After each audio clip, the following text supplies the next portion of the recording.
Hello and welcome. In this video, we shall discuss about the meter bridge, which is an important application of Wheatstone bridge principle.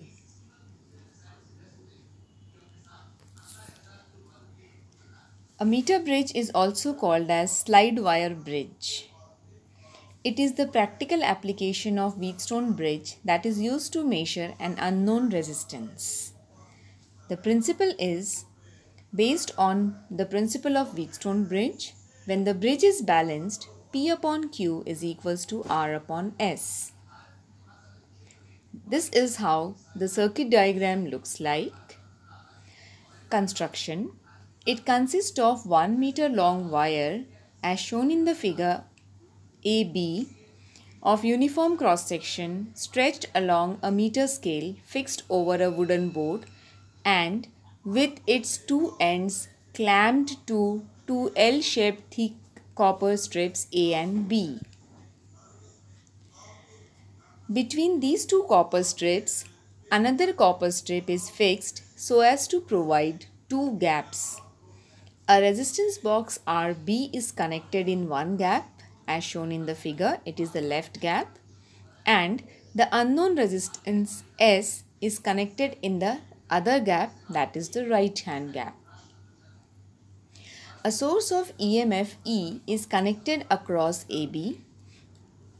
A movable jockey and a galvanometer are connected across DC. Working. After taking out a suitable resistance R from the resistance box, the jockey is moved along the wire AB till there is no deflection in the galvanometer. This is the balanced condition of the Wheatstone bridge. If P and Q are the resistances of part AC and CB of the wire, then for the balanced condition of the bridge we have P upon Q is equals to R upon S.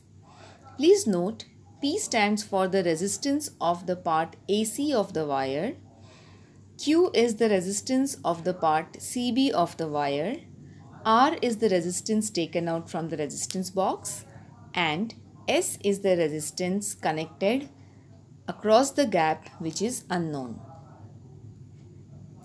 Let the total length of the wire AB be 100 centimeters. If AC is equals to L centimeter, then CB would be 100 minus L centimeters. Since the bridge is of uniform cross section, resistance of wire is proportional to the length of the wire. Thus, we can write P upon Q is equals to resistance of AC upon resistance of BC. If rho is the resistance per unit length of the wire, then we can write numerator as rho into L and denominator as rho into 100 minus L. Cancelling rho, we are left with the equation P upon Q is equals to L upon 100 minus L. Hence, R upon S is equal to L upon 100 minus L. We can write S is equal to R 100 minus L upon L. This is rearranging the equation in terms of unknown resistance S. Knowing the values of L and R, unknown resistance S can be calculated. Determination of resistivity. This apparatus also helps us in determining the resistivity of the material of wire. If R stands for the radius of the wire and L dash is its length, then resistivity of the material will be rho is equals to SA upon L dash. A stands for the area of cross section, which is pi into R square. Thus, the resistivity is given by S pi R square upon L dash. Now, let us see an actual apparatus of meter bridge and how it works. This is a meter bridge, a 1 meter long wire fixed on a wooden board. In the right gap, we have connected two resistors in series. In the left gap, resistance box is connected. The battery with the key is connected across the other diagonal. This is one diagonal where galvanometer is connected and this is the jockey. wire at different points to see the deflection in galvanometer. Galvanometer is showing deflection towards right and towards left.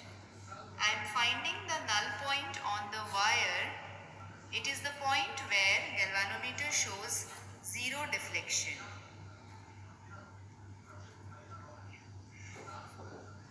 This is the point where galvanometer is showing zero reading. It's the null point. The wire length here is 48.5. So at this length 48.5, the bridge is said to be balanced. This is how an actual meter bridge circuit works.